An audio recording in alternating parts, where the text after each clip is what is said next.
और दोस्तों हम लेकर आ चुके हैं आप लोगों के लिए 20 मिनट में शाम की 50 ताज़ा और बड़ी खबरें बताएंगे दोस्तों। कैसे हमास ने इजराइल के लड़ाकों को उतार दिया मौत के घाट, कैसे इजराइल के सैनिक हुए ढेर, और आखिरकार क्यों दोस्तों प्रधानमंत्री नरेंद्र मोदी के ऊपर भड़क गया सद्दीन ओवैसी। कहा कुछ दिन बाद मुंबई, हैदराबाद और चेन्नई भी बना दी जाएंगे केंद्र शासित राज्य जम्मू कश्मीर की तरह। और आखिरकार कैसे दोस्तों इंडिया गठबंधन की बैठक से पहले बीजेपी को लगेगा बड़ा झटका, इस बार इंडिया गठबंधन पूरी ताकत से उतरेगा। और आखिरकार क्यों दोस्तों मोहन यादव को बनाया गया जो है मुख्यमंत्री मध्य प्रदेश का, बताएंगे आखिरकार विवादित बयानों से इनका क्या लेना देना है। तो तमाम मुद्दों पर बात होगी, लेकिन उससे पहले अगर आपने अब तक हमारे चैनल को सब्सक्राइब नहीं किया है जल्दी से कर लीजिए, पास में एक घंटी आएगी इसको भी दबाइए ताकि हम आपके साथ बने रहें। आपको बताते चले दोस्तों हमास ने फिर से कर दिया एक बार इजराइल के लड़ाकों को ढेर। आखिरकार इजराइल की बोलती बंद करने के लिए हमास लगातार एक के बाद एक बड़े हमले कर रहा है। आपको बताते चले फिर से एक बार हमास ने इजराइल के अंदर घुसकर उसके कई सैनिकों को ढेर कर दिया और कई टैंक भी उड़ा डाले। आपको बताते चले हमास इजराइल की जंग बंद होने का नाम नहीं ले रही है। ये जंग दिन ब दिन और ख़तरनाक होती चली जा रही है और बढ़ती चली जा रही है। आपको बताते चले असदुद्दीन ओवैसी का 370 के फैसले पर निकला गुस्सा। ओवैसी भड़क गए, ओवैसी बोले बस अब इंतजार करो, जम्मू कश्मीर की तरह मोदी सरकार कुछ दिन बाद मुंबई, चेन्नई और हैदराबाद को भी बना देगी केंद्र शासित राज्य। दरअसल दोस्तों जाहिर सी बात है सुप्रीम कोर्ट का कल जो फैसला आया वो बहुत ही दुर्भाग्यपूर्ण था। तमाम लोगों ने, जो लोग 370 पर ये उम्मीद कर रहे थे कि सुप्रीम कोर्ट सही फैसला देगा, लेकिन सुप्रीम कोर्ट के फैसले पर सवाल उठ गए। सीधी सी बात यह है कि जिन लोगों का विश्वास डीवाई चंद्रचूड़ पर था उन्हें भी कहीं ना कहीं ये लग गया कि भाई डीवाई चंद्रचूड़ भी आखिरकार है तो एक जज ही, और दोस्तों उन पर भी दबाव डाला ही जा सकता है फैसले अपनी तरफ करवाने के लिए। लेकिन बात सिर्फ इतनी सी नहीं है। महबूबा मुफ्ती ने एक दिन पहले कह दिया था कि हमें पता है जो फैसला आने वाला है वो बीजेपी के एजेंडे को बढ़ावा देगा। इसका क्या मतलब था? इसका यही मतलब था कि महबूबा मुफ्ती साफ कह रही थी कि फैसला बीजेपी के हक में ही आएगा। और आप समझिए ओवैसी ने इसीलिए अब भड़ास निकाली है। ओवैसी ने कहा कि बस कोई नहीं रोक पाएगा, अब कुछ दिन बाद हैदराबाद, चेन्नई और मुंबई को भी बीजेपी जो है वो केंद्र शासित राज्य बना डालेगी, दिल्ली और जम्मू कश्मीर की तरह। आपको बताते चले दोस्तों फिलहाल हिजबुल्लाह ने उड़ा दिए इजराइल के कई ठिकाने, इजराइल के 100 सैनिकों को मार गिराया। दरअसल दोस्तों हिजबुल्लाह से ज़्यादा खतरनाक इस वक्त इस लड़ाई में कोई दिखाई नहीं दे रहा है। हिजबुल्लाह ने फिर से एक बार दोस्तों 100 सैनिकों को ढेर कर दिया है, और ये सैनिक कोई और नहीं है दोस्तों, ये सैनिक जो है वो इजराइल के थे। लेबनान बॉर्डर से 100 इजराइल सैनिकों को मार गिराया है हिजबुल्लाह ने, इतनी भीषण जो है रॉकेट गिरा है। अब आपको बताते चलें इस सब को देखने के बाद नेतन्याहू के होश उड़ चुके। नेतन्याहू परेशानी में आ गया कि आखिरकार अब क्या किया जाए, क्योंकि आपको बताते चले हिजबुल्लाह को कोई भी नहीं रोक पा रहा है। हिजबुल्लाह सीधी सी बात ये लड़ाई फ़िलिस्तीनियों के लिए लड़ रहा है।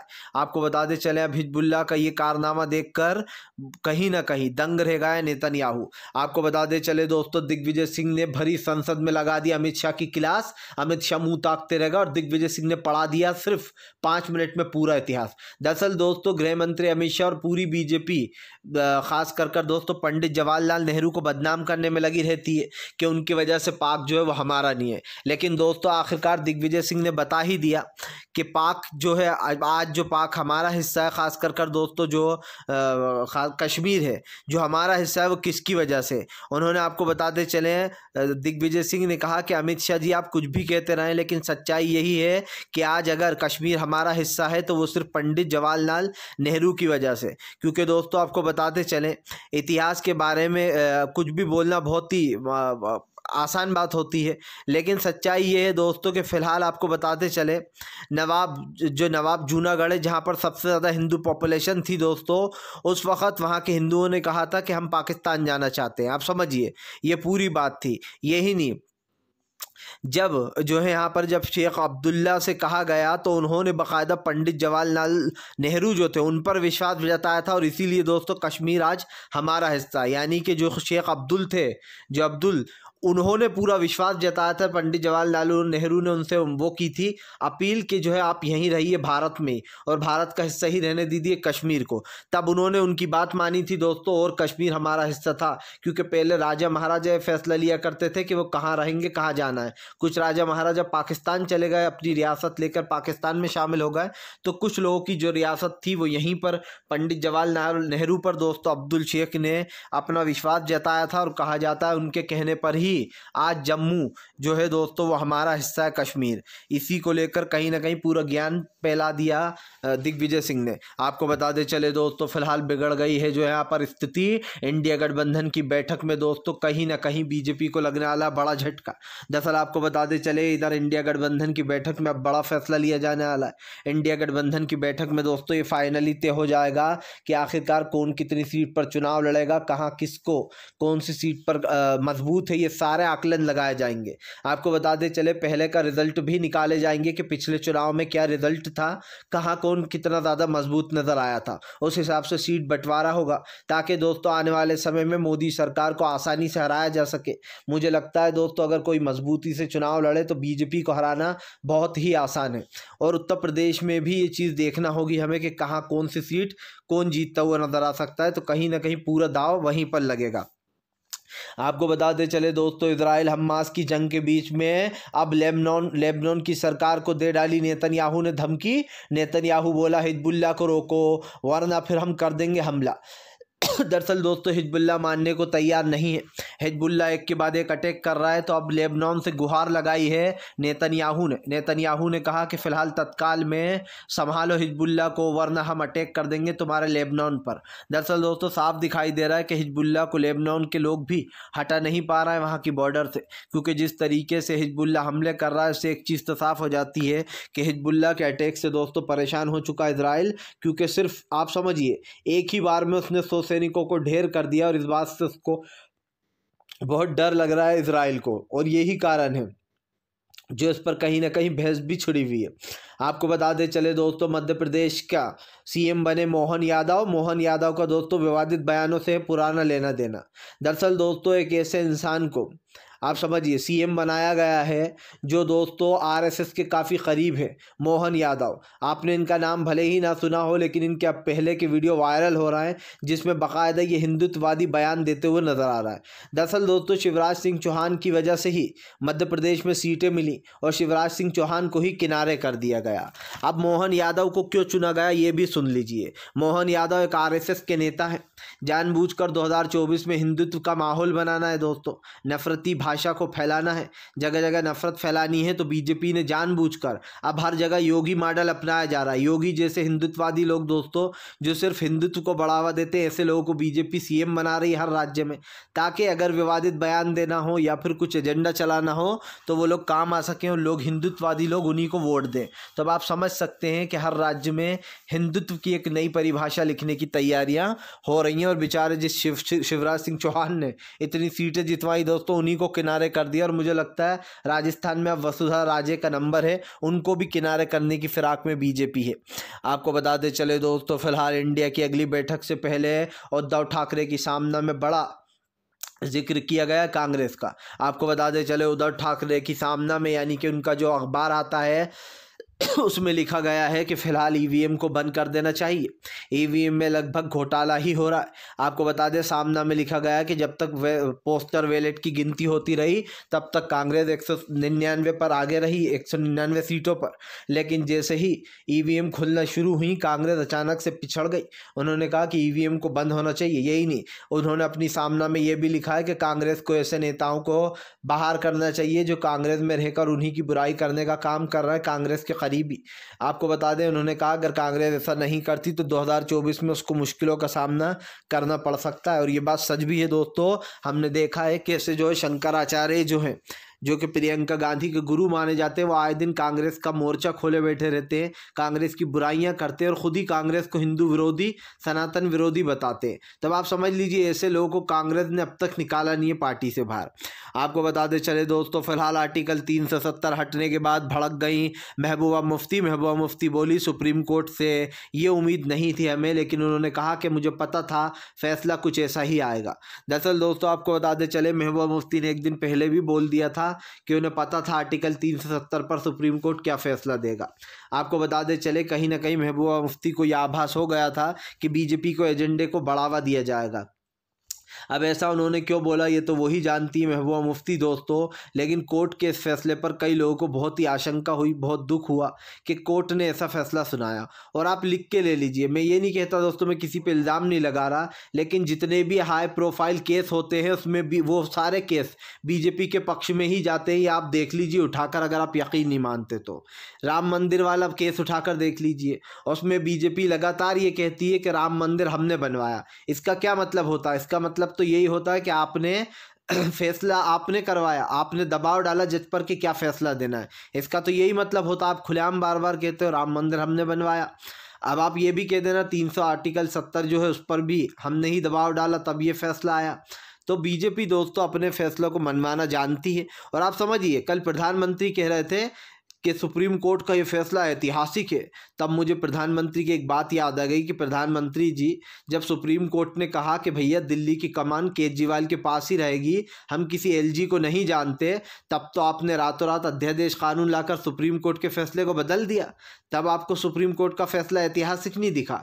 जब खुद के पक्ष में आ जाए तो फैसला ऐतिहासिक है, लेकिन दूसरे के पक्ष में अगर फैसला सुप्रीम कोर्ट दे दे तो उसको कानून लाकर बदल दो। ये बीजेपी का काम है। आपको बता दे चले दोस्तों, फिलहाल हमास इजराइल की जंग में नया मोड़। हमास बोला पूरी तरीके से बर्बाद कर देंगे इजराइल को, एक भी इंसान नहीं बचेगा। आपको बता दे चले, हमास ने कहा कि हार की कगार पर तो इजराइल है। इजराइल के पूरे जितनी भी चालबाजियाँ थी वो सब ध्वस्त हो चुकी हैं।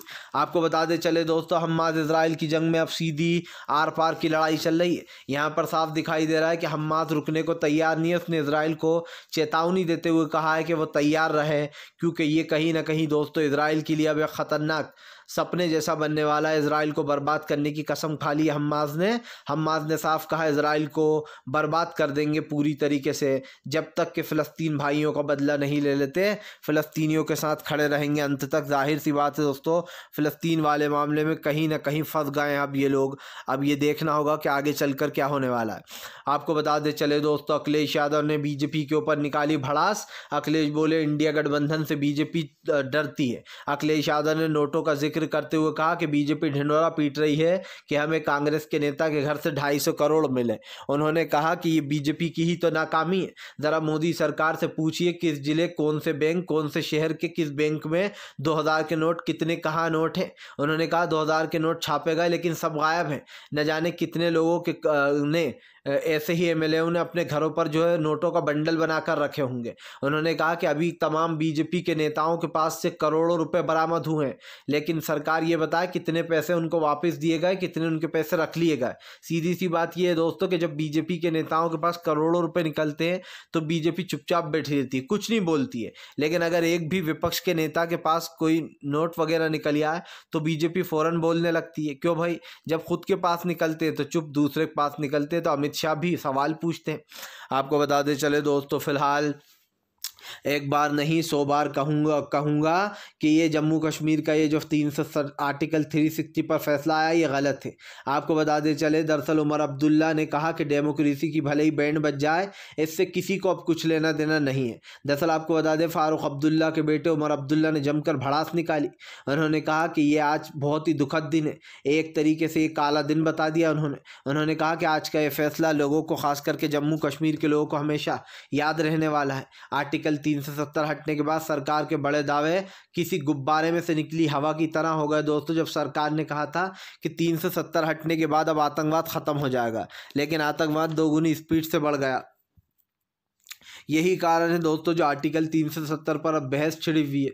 और कहीं ना कहीं उमर अब्दुल्ला ने इस चीज़ को लेकर सरकार को जमकर घेरा और कहा कि इतिहास का ये एक तरीके से काला दिन है और हमें सुप्रीम कोर्ट से ये उम्मीद नहीं थी। आपको बता दें चले दोस्तों, फिलहाल इस वक्त जल्द ही जो है यहाँ पर ईरान ने दे दी खुली धमकी। अब जो है दोस्तों पूरी तरीके से अमेरिका को घेरा जाएगा। दरअसल दोस्तों हम आपको बताते चले, फिलहाल नेतन्याहू जो है दोस्तों वो एक तरीके से जो अमेरिका है वो नेतन्याहू का साथ दे रहा है। ईरान ने अब अमेरिका को धमकी दी है। उन्होंने कहा है कि फ़िलहाल जल्द ही हम नौसेना का जो यहाँ पर उनका वो घूम रहा विमान, उसको हम यहाँ से मजबूर कर देंगे बाहर निकलने के लिए।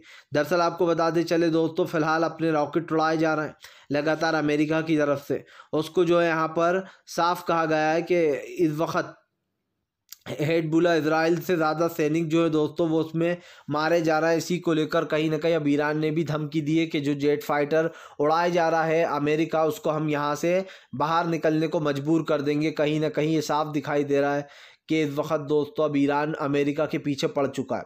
आपको बताते चले दोस्तों फिलहाल एक्शन के मूड में आ गए हैं मल्लिकार्जुन खरगे लेने वाले हैं दोस्तों 24 के चुनाव के लिए बड़ा फैसला। दरअसल आपको बताते चले मल्लिकार्जुन खरगे 2024 के चुनाव के लिए बड़ा फैसला लेंगे।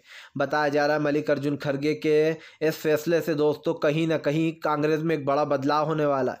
दरअसल यही बात नहीं है दोस्तों, बात ये भी है कि इस वक्त खरगे ने खास करके 2 राज्यों के चुनाव हारने के बाद सीधे सीधे, क्योंकि वो तो कांग्रेस के पास ही थे, छत्तीसगढ़ और जो है यहाँ पर राजस्थान, लेकिन दोस्तों जो उम्मीद थी उसके विपरीत आया। आप समझिए, हमने कई बार ये कहा है, मैंने खुद ने भी इस चीज़ को मैं एक्सेप्ट करूँगा कि कांग्रेस इन तमाम राज्यों को जीत रही है, क्योंकि दोस्तों जो कांग्रेस की हवा थी, जो लोगों से बात की दोस्तों, ऐसा पहली बार हुआ है कि सारे ओपिनियन पोल जो है वो फेल हो गए। आप समझिए, बीजेपी के टाइम पे सारे ओपिनियन पोल सही हो जाते हैं। इन्होंने कहा कि भैया एमपी में इतनी सीटें आएंगी, छप्पड़ फाड़ बीजेपी के पास आ गई। लेकिन जब सब लोगों ने ये कहा था कि कांग्रेस की छत्तीसगढ़ में सरकार आ रही है दोस्तों, कैसे ओपिनियन पोल फेल हो गया?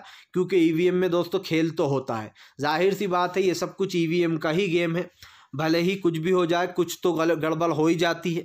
और इसीलिए कहीं ना कहीं सारे सर्वे जब फेल हो गए तो लोग सवाल तो उठाएंगे कि बीजेपी के लिए जो सर्वे किए जाते हैं वो सब सही होते हैं कि इसकी सरकार आ रही है और आ गई। लेकिन दोस्तों जब साफ दिखाई दे रहा था कि छत्तीसगढ़ में बघेल ने सब कुछ दिया, वहाँ के किसानों को धान दिया दोस्तों, धान का सबसे ज़्यादा दाम दिया, उसके बाद भी अगर दोस्तों सरकार बीजेपी की बन जाती है तो या तो लोग दोस्तों आप समझिए बीजेपी के हिंदुत्व को सराखों पर बिठाना चाहते हैं, वो इंसानियत की को छोड़ देना चाहते हैं, या फिर दोस्तों ईवीएम का बड़ा गेम होता है। ये 2 मुद्दे हैं जिनसे बीजेपी दोस्तों चुनाव जीतती है और इन दोनों मुद्दों को ख़त्म करना चाहिए। खैर वो लोग तो कभी नहीं सुधरेंगे जो हिंदू मुसलमान पर ही वोट देते हैं, क्योंकि आप बीजेपी कुछ भी कर दे दोस्तों वो बीजेपी को ही वोट देंगे, ये उनका कट्टर हिंदुत्व है।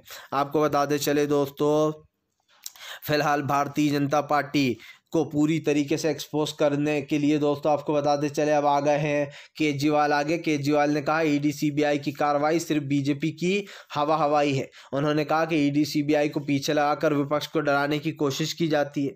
केजरीवाल ने बीजेपी को लपेटे में लेते हुए कहा कि बीजेपी सिर्फ देश में हिंदू मुसलमान की राजनीति करती है और कुछ भी नहीं। अरविंद केजरीवाल ने बीजेपी के ऊपर आरोप लगाया कि फिलहाल भारतीय जनता पार्टी देश में सिर्फ नफरत फैलाने का काम कर रही है। उन्होंने कहा कि मनीष सिसोदिया और संजय सिंह को जेल में डालकर बीजेपी हमारी सरकार गिराने की फिराक में है, लेकिन ऐसा नहीं होगा क्योंकि हम जनता के साथ हैं।